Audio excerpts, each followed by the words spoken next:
আইপিএফটির ভাঙন শুরু। ধলাই জেলা সদরে নতুন উপজাতি মঞ্চের আত্মপ্রকাশ। আইপিএফটি ছেড়ে প্রদ্যোৎ কিশোরের সঙ্গে থাকবেন তাঁরা। আর নয় আইপিএফটি, প্রদ্যোৎ কিশোর দেববর্মনের সঙ্গে থেকে উপজাতিদের স্বার্থে কাজ করবেন তাঁরা। ধলাই জেলা সদরে নতুন উপজাতি মঞ্চের ঘোষণা দিয়ে কথাগুলো বলেন আইপিএফটি নেতৃত্ব কৃষ্ণ কুমার দেববর্মা এবং বিজনজয় রিয়াংরা। আমবাসায় কৃষি দপ্তরের ডাকবাংলোতে জেলার বিভিন্ন প্রান্ত থেকে আসা উপজাতি নেতাদের নিয়ে বৈঠক অনুষ্ঠিত হয়। নাম ঘোষণা না করলেও ৩৫ জনকে নিয়ে গঠিত হলো জেলা কমিটি। কমিটির সভাপতি এবং সম্পাদক হয়েছেন কৃষ্ণ কুমার দেববর্মা এবং বিজনজয় রিয়াং। নেতৃত্বের দাবি, ধলাই জেলার আইপিএফটির ৮০% কর্মী সমর্থক যোগ দেবেন এই নতুন মঞ্চে।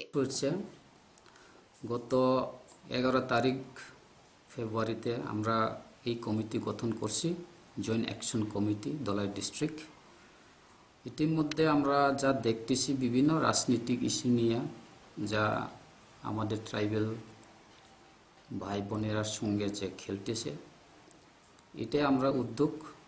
আমরা এখন রাজনীতিক পিছনে আমরা অত দেখতে চাই না, যাতে আমাদের ট্রাইবেল জাতিদেরকে উন্নতি করার জন্য, আজ্ঞা আনার জন্য আমরা এই জয়েন্ট অ্যাকশন কমিটি আমরা ধলাই ডিস্ট্রিক্টের জন্য আমরা কমিটি গঠন করছি। প্রথম স্টেপ আমরা নেওয়া হচ্ছে, যেহেতু আমাদের মহারাজ প্রদ্যোৎ কিশোর তাইনের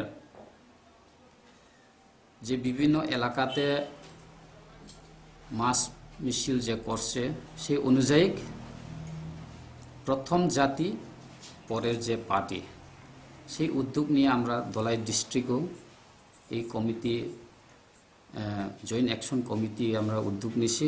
নতুন উপজাতি মঞ্চ প্রদ্যোৎ কিশোরের সঙ্গে কাজ করলেও কংগ্রেসে যোগ দেবে কিনা খোলসা করেননি নেতৃবৃন্দ। ফিওর রিপোর্ট, চ্যানেল দিন রাত।